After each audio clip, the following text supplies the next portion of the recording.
Hi muckers, welcome back to my YouTube channel. I hope you're all doing very well. It has been the most hectic couple days of all time, and it has been a lot of fun. Thank you so much to every single person that came to my New York show. My final ever USA show happened only a couple days ago. And oh my god, it was a lot of work. It was just me, my friends, and my mom running it, and it was a completely different experience, and it was the most fun I've ever had doing a show, and it was a completely different show as well, and I got to meet so many muckers. It was such a fun day, honestly, and by the time the show happened, the show had actually sold out as well. Now, we had done that venue in New York in February with the tour company, and then I got to do an independent show, and it was my last show, and it didn't sell out with the tour company, but it sold out independently. And just thank you so much to everyone supporting me.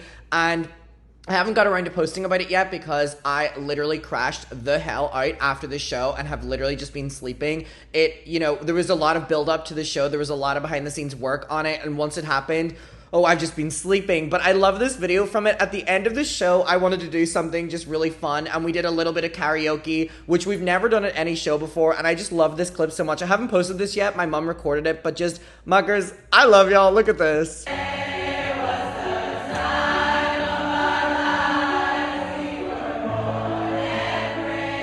It's so sweet.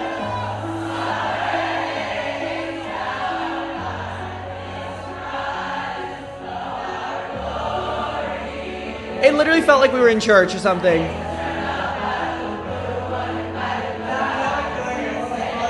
So there were 400 muckers there, and the staff loved all of you so much. And also, my favorite thing about my audience, the venue literally sold out of liquor and mixer that they had to close the bar early. And I went, I know that's my audience.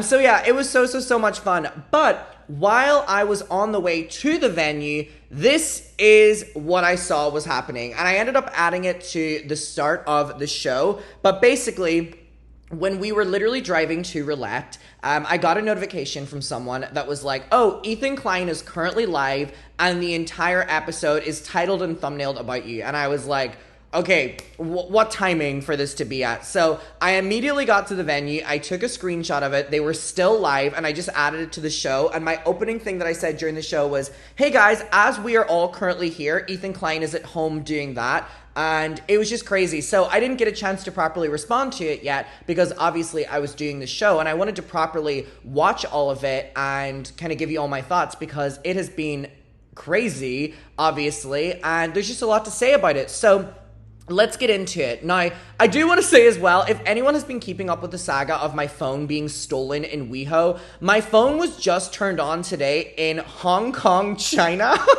So my phone was obviously stolen to be like resold or taken apart for it to be sold in China. So if any muckers are in China and you see my phone for sale, you know what? Go give her some love. But it was really jarring that I told a story about my phone being stolen in WeHo, and it was turned on. My Find My iPhone was showing it at a cemetery, and then a Westfield, and then this different car parks, and then it was turned off for a week, and I thought it was just, reset. And then I get a notification that, hey babe, it was turned on yesterday in Hong Kong, China. So hey, if anyone's in China, go buy the phone. It was a good phone, and I only had it for a couple months.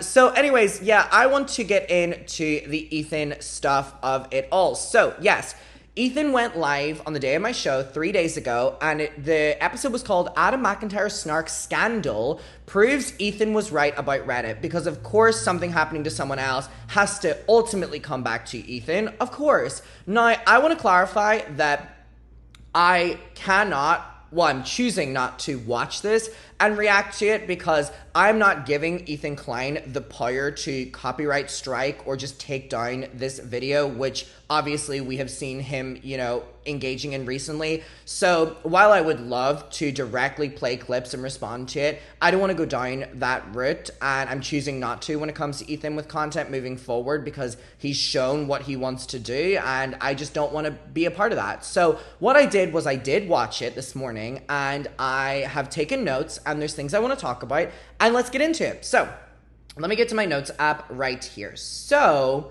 first things first, I just want to address, like I said, that the reason that I'm not reacting to it and talking about it whereas I used to in the past is because of what Ethan is currently doing right now.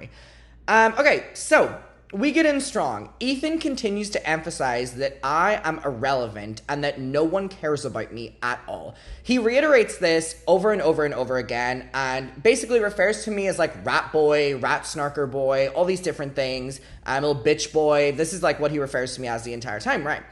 And he continues to emphasize that I'm irrelevant and no one cares about me. My direct response to that is, why is this episode almost 4 hours long, right? But I am only about 30 minutes of the conversation, right? I don't know what the percentage is, but that's not a lot. But yet I am the thumbnail and title of this. Because Ethan knows that his audience love snarking on me. The H3H3 Productions Reddit, in my opinion, is clearly a snark. And they love making the argument, a snark dedicates to one person and one person only. That's not true. The origins of snark were literally on like the LA influencer snark, or, you know, where they were talking about multiple different people. So that's absolutely BS. So I just find it incredibly ironic that Ethan continues to reiterate this with Hila beside him and her doing the same thing, that no one cares about me. I'm incredibly irrelevant. But again, they know that their audience loves snarking on me. That's why in almost 4 hours of discussion, literally 3 hours of that, which is completely not about me, only 30-40 minutes of it, which is,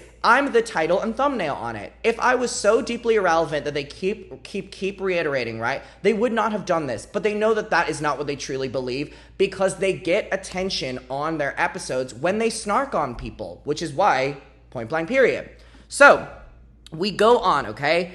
Ethan continues to focus on my subreddit, reporting me to ICE in my video, and he kind of is talking about how it was the Adam McIntyre snark that we're doing this and stuff, right? But I want to continue to reiterate that in my video that I had posted, I had literally shown how the person who had made that original post about my visa was an active member of the H3H3 Productions Reddit, sometimes posting multiple times a day. And now the H3 people are loving now running with, well, actually the person was in Demois Reddit, or they were in Hassan's Reddit. And again, what's incredibly frustrating to me about the H3 community is they know that they know they're in the wrong in so many things, but they just have to distract. So again, I want to reiterate that the person who had made that post about my original visa and started this conversation, which was incredibly unmoderated for almost 2 weeks of speculation, was an active member, again, posting multiple times on the H3H3 Productions Reddit, which I personally believe is a snark.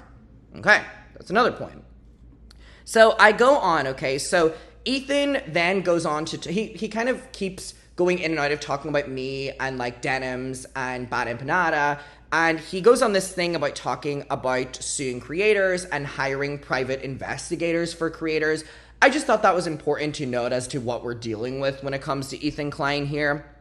Now, my favorite quote from this is Ethan says that Adam is a prolific snarker who has participated in our snark. And I just think that that's incredibly ironic because they keep getting more extreme with what they say my involvement is in the H3 snark. Now it's I'm posting in the H3 snark. I'm like, Jesus Christ. How much time do you think I have? Again, it's just another baseless claim that they continue to throw out there. Now, one thing that I think is really, really, really interesting as well, and it doesn't bother me because truly, whenever I was watching this of Ethan and Hila, I think both of them are deeply, deeply, deeply unstable, and I truly wonder about the logistics of their relationship and marriage at this stage, because it seems the only thing they have in common is their pure hatred of people and just evilness. Like, watching their interactions back and forth, it's just like two nasty people telling each other, exactly. So I really don't, they don't bother me anymore at all. And a lot of people, specifically in the H3 side of it all, were like thinking that this next thing was gonna like insanely trigger me. Which is also really interesting that Ethan continues to paint this narrative that like I'm an incredibly like triggered person, or I'm gonna like cry, or I'm gonna like, and none of that is true. So I think again, he's just trying to further push this narrative of me, which isn't true, and my audience know it's true, or know it's not true, and I think a majority of the YouTube community that engage in this stuff do. Because not only does he start saying that I'm posting and I'm active participant in the H3 snark, he then goes on to say that I'm an active person in the Colleen Ballinger snark, okay? And now, my favorite thing about this is, number one, when H3 were covering Colleen Ballinger, they were covering her at such a high magnitude. It was their entire summer fucking content. They were fucking begging for me to be on the show, and then they went ahead with the show, interviewing Johnny, Oliver, and Becky. When they wanted me to be on the show, I was going to be in Disney. I couldn't be there, and they made like a statement saying that it was okay, but they had their crew members reaching out to me to come on the show as well, privately, because they needed me to do that interview. So it's like really funny how they're willing to like exploit a story when it benefits them monetary, and then they can quickly throw that person under the bus. That's what really bothers me about H3. But I find it really interesting that they made this deal about Adam's an active member of the Colleen Ballinger snark, when you're actually referring to the Colleen Ballinger snark for a majority of their time on Reddit were actively writing posts about me. So of course I was either engaging with it in my videos or confirming or denying things. That is my participation in the Colleen Ballinger snark, which is just crazy to me that Ethan can respond to anything any Reddit ever says about him, but genuinely for an entire summer, the Colleen Ballinger snark were writing stories about me and talking about my video, and I either had to fact check those people or, you know, correct them or whatever, and I would say it in my videos because it was a huge, that snark is one of the biggest on Reddit, and they were doing daily posts about me because everything was going down. So I don't see that as an active argument, but my favorite thing is that Ethan Klein says that we need to leave Colleen Ballinger alone. Now again, this is just hyping up their audience to kind of paint this narrative that I'm like an obsessed person and I need to be shut down, and this kind of narrative that Adam McIntyre is just a snarker, right? Which is so funny because Ethan Klein is a snarker, mind you, which is just hilarious to me. But yeah, he continues to say that we need to leave Colleen Ballinger alone. Like, she has a family, she has kids, whatever. And again, I just find this really fucking ironic because if you just go on the H3 and type in Colleen Ballinger, the amount of things that they have made on Colleen Ballinger is insane. And you're saying that I'm snarking on Colleen, but Ethan, you're literally making thumbnails where you're editing her face like this. Ethan, you are a snarker. You snarked on Colleen more than ever I have, and I was the one involved in the Colleen stuff. And again, this isn't the only thing. And again, I just find it incredibly ironic that from the Colleen Ballinger PowerPoints they would make to the Colleen Ballinger breaking stories, a majority of those would all come from the Colleen Ballinger Reddit, or Colleen Ballinger Reddit, the Colleen Ballinger snark, because they were the people that were finding things out. They were the people that were having people come to them. So Ethan and the entire H3 team really utilized the news coming from that snark for an entire summer so that they could make money, because obviously they didn't care about the story, in my opinion, from someone who was literally involved in it. I just find it incredibly ironic that they have the nerve to turn around to someone who was involved in it and say, you need to leave her alone. You're literally editing thumbnails, making fun of her. And again, you were so on her ass all of that time. And again, even on your other channel as well, you're literally editing her face in thumbnails. Like, I cannot believe that he loves to do this. Like, I can't believe Adam has the audacity to say this about me. I'm like, you're dumb as hell. Like, everything that you accuse people of doing, you have absolutely done tenfold. I don't know. I just find it incredibly ironic that this is a point that they would bring up in any way, shape, or form. Like, he's making even solo videos about Colleen Ballinger as well. Like, Ethan, please, okay? So, anyways, that's another point I wanted to bring up, that I find it incredibly ironic that he tried to rile his audience up by bringing up Colleen Ballinger and basically like Adam needs to leave her alone. The person who needs to leave Colleen Ballinger alone is you, Ethan. You're the one snarking on her, judging by literally editing her face in thumbnails. That's crossing a line, wouldn't you say, Ethan?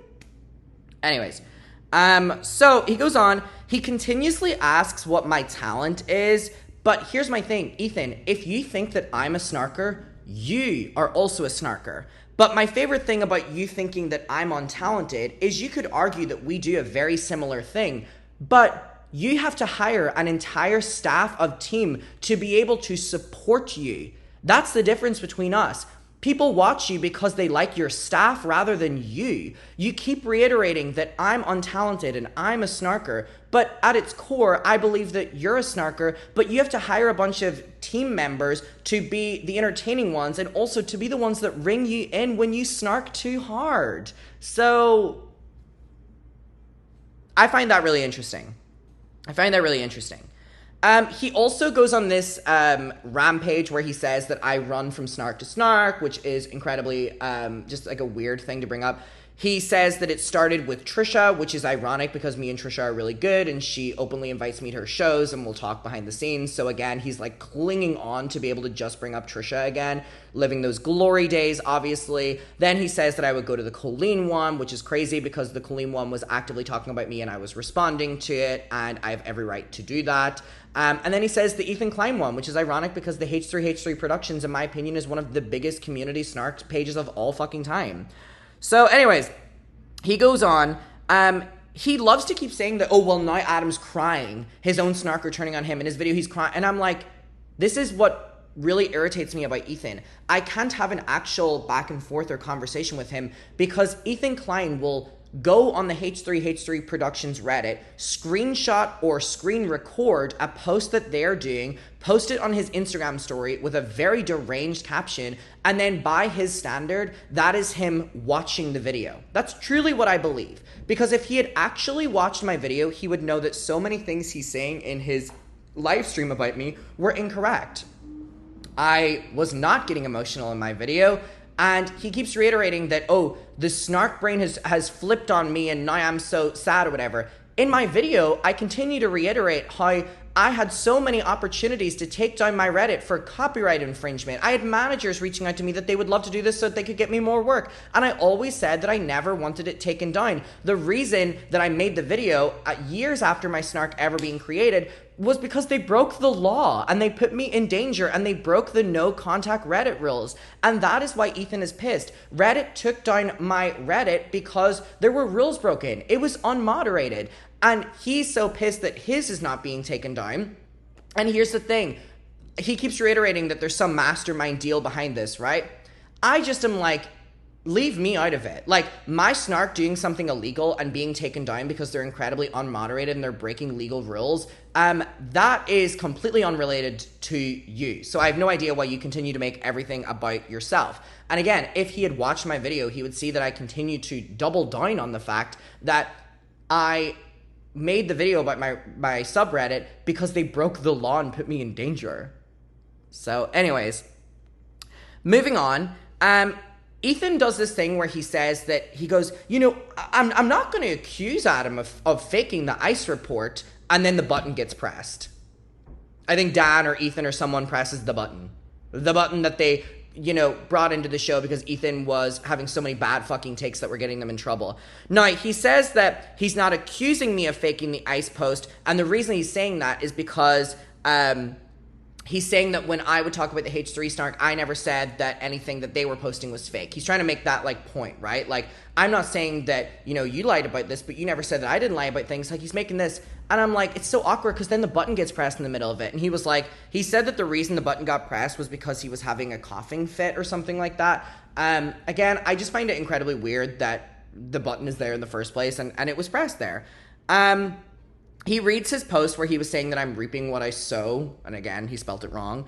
Now, my favorite part about the show is that there are so many times where Dan has to, like, reel Ethan in, but, like, remind him of what we're actually talking about, because Ethan is going on this manic, he's a rat, he's a snarker, he's a bitch, and he's like, Hila, can I say bitch? And Hila's like, I'll give you the pass, and I'm like, wow, you people are so cringy.